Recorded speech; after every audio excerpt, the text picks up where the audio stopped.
क्या आप जानना चाहती हैं कि आपके पीरियड्स लेट हैं या आप प्रेग्नेंट हैं? तो इस वीडियो को ज़रूर देखें। इसमें मैं आपको बताने जा रही हूँ वो सिम्पटम्स, बल्कि अर्लीस्ट सिम्पटम्स जिनको ऑब्ज़र्व करके आप इस चीज़ का अंदाज़ा लगा सकती हैं कि क्या आप प्रेग्नेंट हैं या आपका पीएमएस चल रहा है या आपके पीरियड्स ओवरड्यू हैं।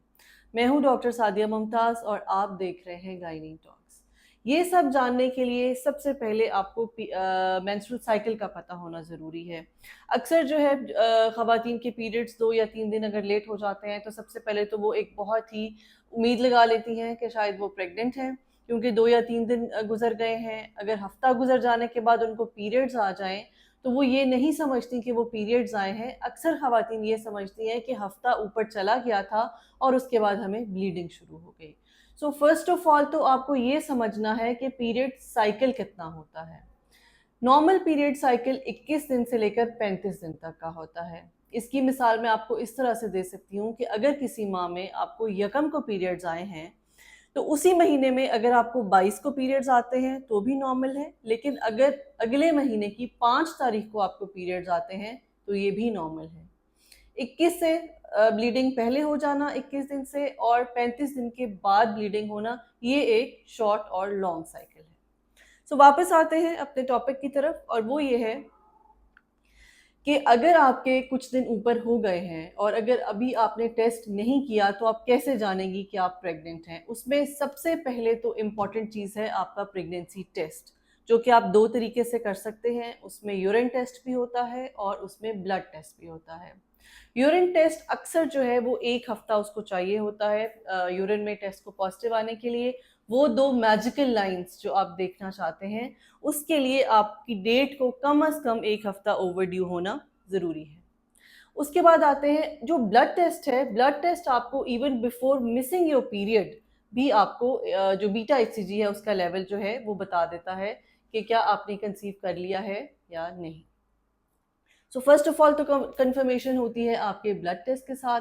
लेकिन अगर ब्लड टेस्ट से भी पहले कुछ सिम्टम्स देखे जाएं तो उसमें अगर तो आपकी ब्रेस्ट में माइल्ड पेन है तो दैट मीन्स के probably you are in your PMS.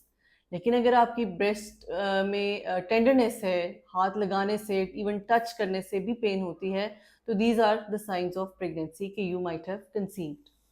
Lower abdominal pain, specifically जो मिड साइकिल के बाद होती है, वो ओव्यूलेशन पेन होती है। और उन्हीं दिनों में अगर आपका इंटरकोर्स होता है तो दैट माइट बी पॉसिबल कि ये पेन जो है ये आपको प्रेगनेंसी की वजह से हो रही है, बिकॉज मिड साइकिल गुजरा तो जो 21st डे होता है उसमें इम्प्लांटेशन होती है।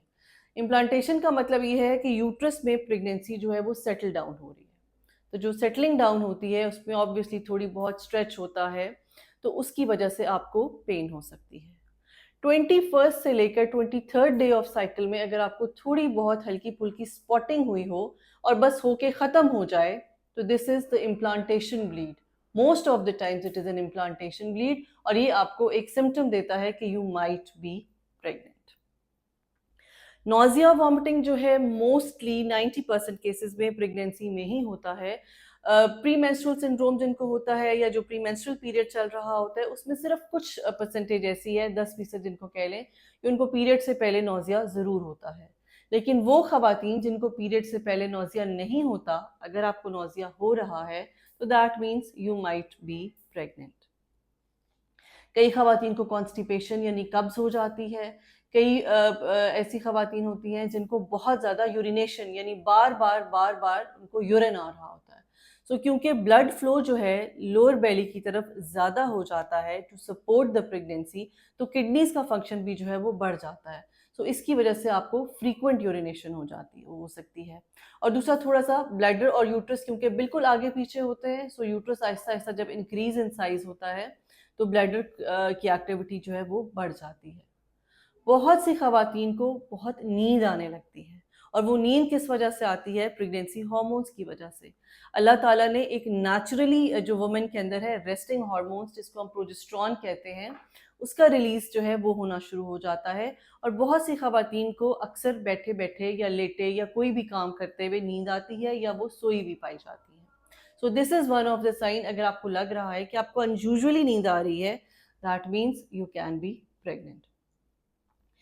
ब्लोटिंग एक और साइन है कि आपने कुछ खाया पिया, आपको हजम नहीं हो रहा, पेट फूल रहा है, कुछ ऐसी चीज़ें हैं जो खाने का दिल चाह रहा है, वो चीज़ें जो आपको बहुत ज़्यादा पसंद थी लेकिन अब अचानक से उनकी तरफ अवर्जन हो गई है।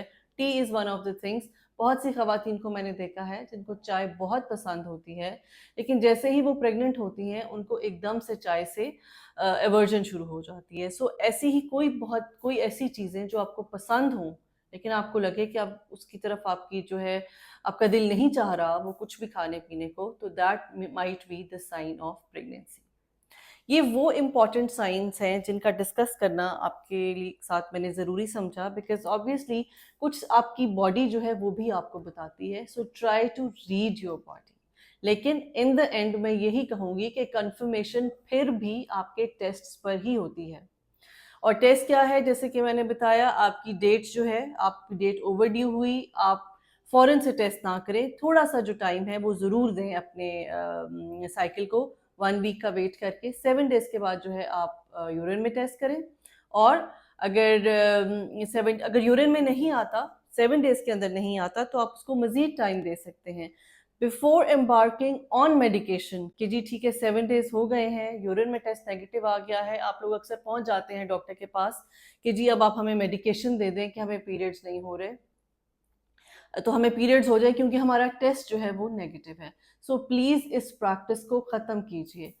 एटलीस्ट अपने पीरियड को 1 मंथ ओवरड्यू का टाइम ज़रूर दें। और उसकी वजह ये है कि अक्सर जो प्रेगनेंसीज है, कई दफ़ा आपको लेट कंसेप्शंस हुई होती हैं। मोस्टली जो है बिल्कुल एंड में जाके जब कंसेप्शन होती है तो उसको जितना लेट कंसेप्शन हो उतनी वो लेट टेस्ट में आती है। और हमारे यहाँ 80% आबादी जो है वो यूरिन में ही प्रेगनेंसी टेस्ट के बारे में जानती है और यूरिन में ही टेस्ट कराते हैं। मेरे पास रिसेंटली ये एक वाक़या हुआ है जिसकी वजह से स्पेसिफिकली मैंने इस टॉपिक की सिलेक्शन की कि वो खातून, उनको लेट हो गए थे पीरियड्स, 10 डेज़ उनके ओवरड्यू हो गए, उन्होंने यूरिन में टेस्ट किया तो वो नेगेटिव आया। तो वो मेरे पास आई कि नहीं डॉक्टर साहब आप मुझे मेडिसिन दें, मैं एक तो प्रेगनेंसी चाहती नहीं हूँ और ये है कि मैं चाहती हूँ कि मुझे पीरियड्स हो जाएँ और ऐसा ना हो आगे मैं जाऊँ तो ये मेरी प्रेगनेंसी जो है वो प्रोग्रेस कर जाए। अब इसमें थोड़ा-सा आप इस चीज़ को समझने की कोशिश करें कि अगर तो प्रेगनेंसी है, तो पीरियड्स की दवाइयाँ से आपको पीरियड्स नहीं आएँगे। अगर प्रेगनेंसी है देन और आप उसको कंटिन्यू नहीं करना चाहती, then you need to get it terminated, you need to get it miscarried. उसमें अगर आप पीरियड्स लाने वाली दवाइयाँ लेते हैं तो उसमें आपको पीरियड्स नहीं आएंगे, आपकी प्रेगनेंसी स्ट्रेंथन होगी। और ऑब्वियसली हम टर्मिनेशन की या अबॉर्शन की एडवाइसेस नहीं देते हैं। सो ये एक जुमला कि जी डॉक्टर साहब मेरे 10 दिन ऊपर हो गए हैं लेकिन मुझे पीरियड्स नहीं आए, तो मुझे डर है कि मुझे प्रेगनेंसी ना हो जाए तो आप मुझे कोई मेडिकेशन दे दें। So this theory does not work. अगर आपको प्रेगनेंसी हो चुकी है तो आपको पीरियड्स दवाइयों से नहीं आएंगे। सो इस चीज़ की आपने अंडरस्टैंडिंग अपनी जो है वो ज़रूर करनी है। Thank you so much.